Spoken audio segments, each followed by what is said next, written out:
virtue in any man. There's no power in no man. But we as believers have authority. Not power, but authority. Someone asked me not long ago, said, Brother Branham, you believe you got power to do this? I said, I ain't got no power at all. But I've got authority. Every believer has it. If you refuse it, you'll stay where you're at.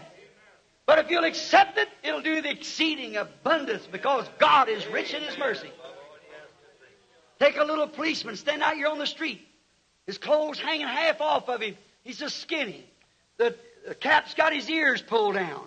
And he walk out there where cars are coming down that street at 50 miles an hour. 300 horsepower motors in him. He hasn't got the power to stop a bicycle. That's right. But just let him blow that whistle and hold up that hand and watch the brakes squeak. He hasn't got power, but he's got authority. The whole city is behind him.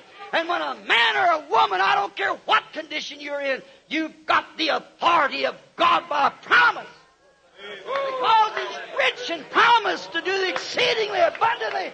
If you say to this mountain, be moved, and don't doubt in your heart, but believe that what you've said will come to pass, you can have what you've said. You've got no power, but you got authority.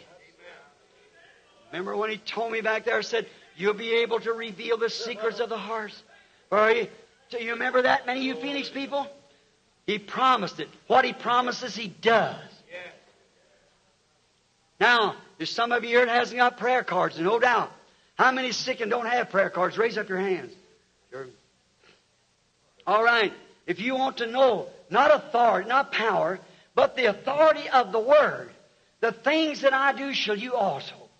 Jesus promised in Luke 17:30 that just before His coming, there would be like the time of Moses or Noah, when they were eating and drinking and giving in marriage, and knew not to the day that Noah entered into the ark.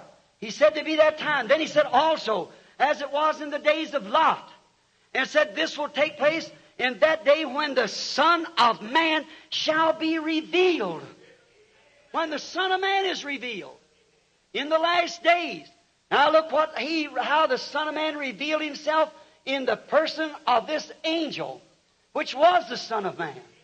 Absolutely, Abraham called Him Elohim. He was the Son of Man, revealed Himself just before the Gentile world was burned. How did He do it to the believer? To the make-believer, He sent two preachers down to preach to him. But to the real believer, He stood with His back to the tent and He said, Abraham. Amen. He was Abram a few days before that, but now he's Abraham. Where is thy wife? Sarah. Said she's in the tent behind you. Said, I'm going to keep my promise to you. I'm going to visit you.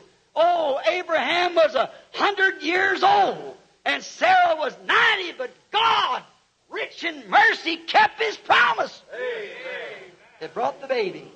Because God's merciful, and He's full of mercy. He's rich in mercy. He keeps His promise. Notice, with His back turned to the tent, Sarah laughed and said, how could these things be? I'm old. How can I have pleasure with my husband as a young married woman? Why, he's 100 years old. Our family relationship has ceased many, many years ago. How could this be? And she laughed about it. And the angel with the Son of Man with his back turned to the tent said, why did Sarah laugh? How can these things be? What was it Jesus said in St. Luke 17:30? That in the days, like it was in the days of Lot, same situation before the Gentile world is burned up. He said the Son of Man will reveal Himself in that day. Amen. He made the promise that Malachi 4 promised us a message would come forth that would restore the people back to the original Pentecostal message and with the same blessings they had on the day. What is it? It's a two-winged eagle, both New and Old Testament, flopping its promises together of God to fulfill what the promises of the Bible said it would do. Amen. God, rich in mercy, would not let His people go out this denominational, rich in goods and things of the world, Laodicean church age. But He'd make a way of escape. Believe it, people. God bless you. Amen. God, rich in mercy. The mercies of God. That's the only thing that I desire. Not His righteousness. Not His law. but His mercy is what I call for. God, be merciful to me. We all have that feeling.